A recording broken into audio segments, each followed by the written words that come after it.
Hello friends, કેમ છો? સુખાલી પટેલની રસોઈમાં તમારું બધાનું સ્વાગત છે. તો ચાલો આજે એક નવી રેસીપી શરૂ કરીએ. તો ફ્રેન્ડ્સ, હવે પતરવેલીના પાના લઈ લીધા છે. તો પાનાના ભજીયા તો તમે બનાવતા જ હશો. આજે હું તમને ભજીયા નહીં પણ પકોડાની રેસીપી તમારી સાથે શેર કરીશ. તો આ 6-7 પાના લઈ લીધા છે. હવે પાનાને આપણે આમ કરી અને આવી રીતે પહેલાં તો એ કરી લેવાના, એની આ દાંડીઓ હોય ને એને કાઢી નાખવાની, એટલે પાના કેવું કડક ના થાય.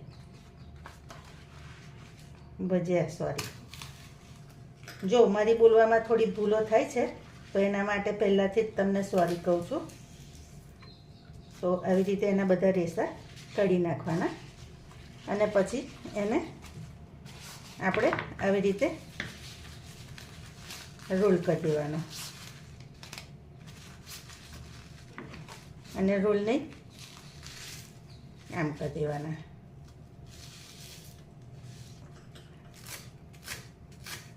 અને આવી રીતે એને કાપી લેવાના.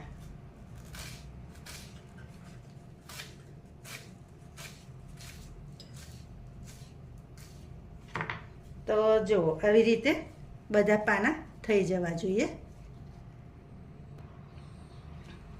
તો જો તમને ફરી બતાવું, આવી રીતે વચ્ચેથી કટ કરી લેવાના અને આવી રીતે કરી અને એને ચોપ કરી લેવાના. છે ને એકદમ ઈઝી રીત. તમે પહેલાં ભજીયા વાટા વાળીને બનાવી શકો અને એક બીજી આ રીતે બનાવી શકો.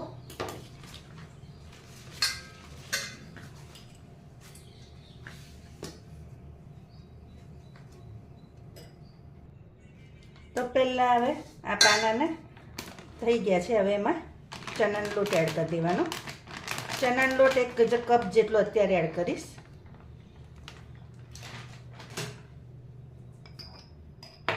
એમાં ટેસ્ટ પ્રમાણે મીઠું એડ કરી દઈશું.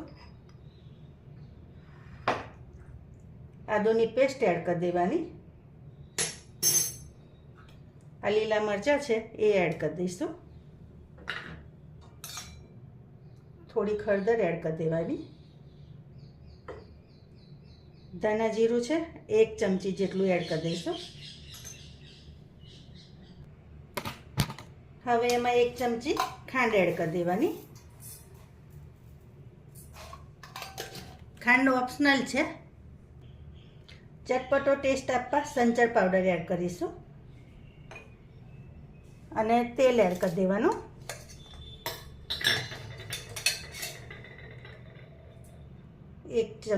એક ચમચી ને ઉપર થોડુંક તેલ એડ કરી દઈશું અને હવે એનો લોટ બાંધી દેવાનો. લોટ બાંધવા મેં છાશનો ઉપયોગ કર્યો છે. તો આ છાશ છે, મીડિયમ ખાટી છે.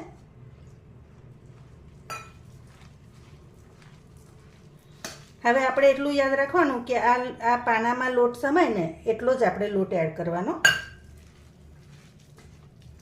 તો જો પાના કોરા છે તો બીજો લોટ એડ કરીશું.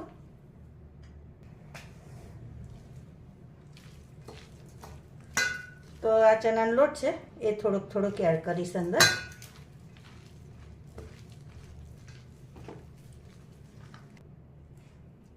હવે એમાં થોડુંક પાણી એડ કરવાનું.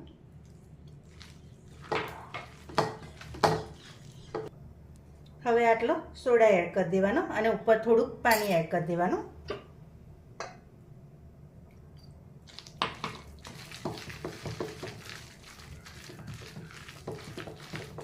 અને આપણે આને હવે આટલું જ રાખવાનું, બહુ ઘટ નહીં કરવાનું.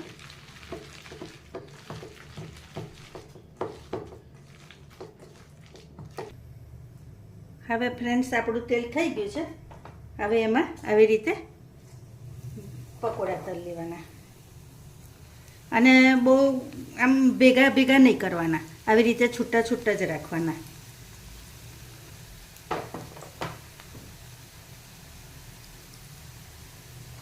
હવે ગેસની ફ્લેમ મીડિયમ રાખવાની.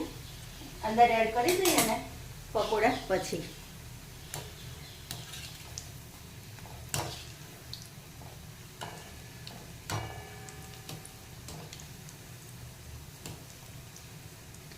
હવે આને મીડિયમ તાપે એટલે કરવાના કે એક અંદરથી મસ્ત થઈ જાય, ચડી જાય અને ક્રિસ્પી થઈ જાય. એટલે એવી રીતે કરવાના આપણે. એને ઉલટતા પુલટતા રહેવાનું એટલે સરસ થાય. અને ગેસની ફ્લેમ કહ્યું એમ મીડિયમ જ રાખજો.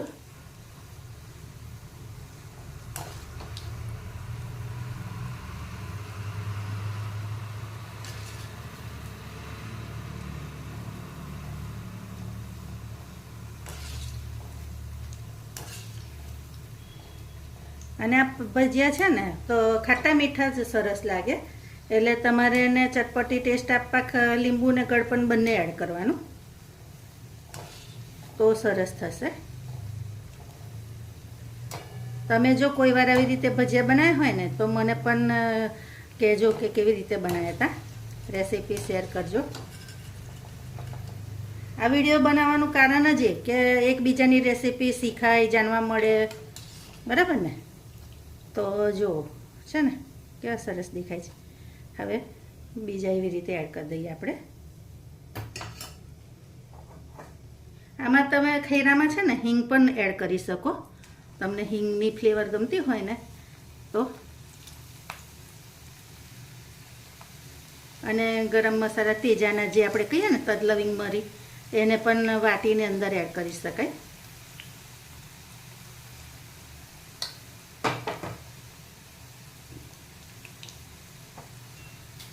તો જો આ જો કેવા સરસ અવાજ આવે છે.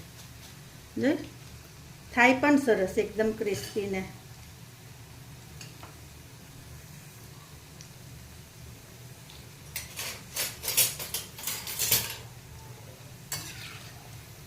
તો જો મેં વિડીયો મોટો નહીં કર્યો ને તમારી જોડે તમને બતાવું છું કે તમને ખ્યાલ આવે કે કેવા સરસ થાય છે.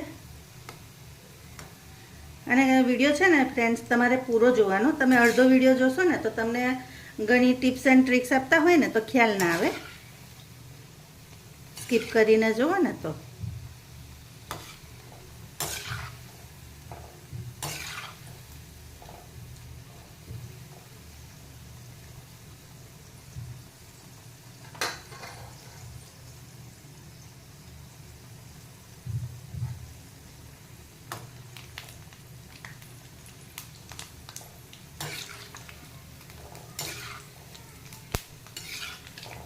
અત્યારે વરસાદી માહોલ છે હે ને બહાર.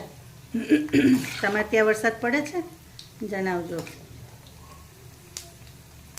વરસાદી માહોલ હોય ને હવે ગરમ ગરમ ભજીયા ચા મળે તો કેવી મજા આવે હે ને. તો જો આ પકોડા સરસ તરાઈ ગયા છે જો હે ને.